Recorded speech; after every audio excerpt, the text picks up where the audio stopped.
السلام علیکم یا رسول اللہ وعلی آلہ و اصحابہ یا حبیب اللہ صلی اللہ علیہ وسلم۔ محترم زائرین اکرام، اس وقت ہم جنت المعلیٰ قبرستان کے بالکل قریب میں ہیں۔ جنت البقیع کے بعد جنت المعلیٰ قبرستان یہ دنیا کا سب سے افضل ترین قبرستان ہے۔ اسی قبرستان کے اندر حضرت خدیجۃ الکبریٰ رضی اللہ تعالیٰ عنہا کا مزار ہے اور بہت سارے صحابہ کرام اولیاء کرام کا مزار ہے۔ یہ سیدھے ہاتھ کی طرف جنت المعلیٰ قبرستان ہے۔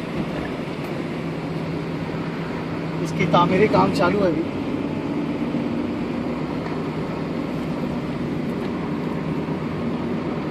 اپنے سیدھے ہاتھ کی طرف دیکھیں، آپ کو ایک مسجد نظر آئے گی، اسے مسجد جن کہتے ہیں۔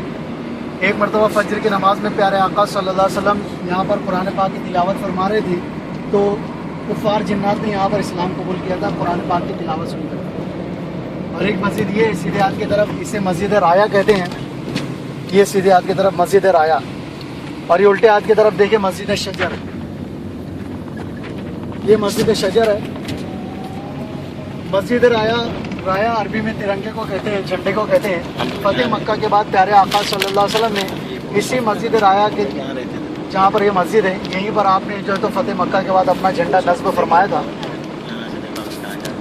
اور یہ سامنے حرم شریف آپ دیکھ سکتے ہیں، اور یہ بالکل سامنے کی طرف آپ دیکھیں تو آپ کو ایک پہاڑ نظر آئے گا۔ اس پہاڑ کے اوپر لمبی سی دیوار بنی ہوئی ہے، مکانات بھی بنے ہوئے ہیں۔ اس پہاڑ کو جبل ابی قبیس کہتے ہیں۔ یہ دنیا کا سب سے پہلا پہاڑ ہے۔ حجر اسود کو جب جنت سے اتارا گیا تھا تو اسی پہاڑ کے اوپر اتارا گیا تھا، اور ایک مرتبہ پیارے آقا صلی اللہ علیہ وسلم نے اسی پہاڑ کے اوپر جلوہ افروز ہو کر کے آپ نے چاند کے 2 ٹکڑے فرمائے تھے۔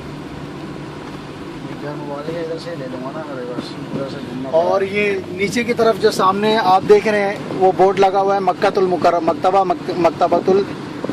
مکۃ المکرمہ۔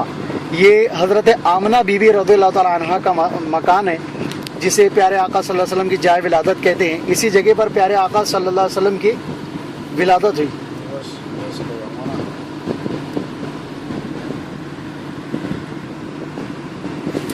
یہ ساری کی ساری زیارتیں حرم شریف سے بالکل قریب میں ہیں، اور آپ چاہے تو پیدل بھی آ کر کے اس کی زیارت کر سکتے ہیں۔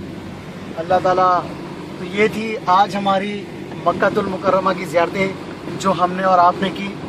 اللہ تعالیٰ کی بارگاہ میں دعا کرتے ہیں کہ جو کچھ بھی بتایا گیا ہے اور سنا گیا ہے، اللہ تعالیٰ اس میں بتانے میں، سننے میں اور سمجھنے میں جو بھی غلطی ہوئی ہوگی، اللہ تعالیٰ کی بارگاہ میں دعا ہے کہ پیارے آقا صلی اللہ علیہ وسلم کے نالین پاک کے صدقے میں اللہ تعالیٰ ان تمام غلطیوں کو معاف فرمائے، اور اللہ تعالیٰ ہم سب کو بار بار مکہ اور مدینہ پاک کی باادب حاضری نصیب فرمائے، اور جنت البقیع میں 2 گز زمین عطا فرمائے، مدینہ پاک میں ایمان و عافیت کے ساتھ موت نصیب فرمائے۔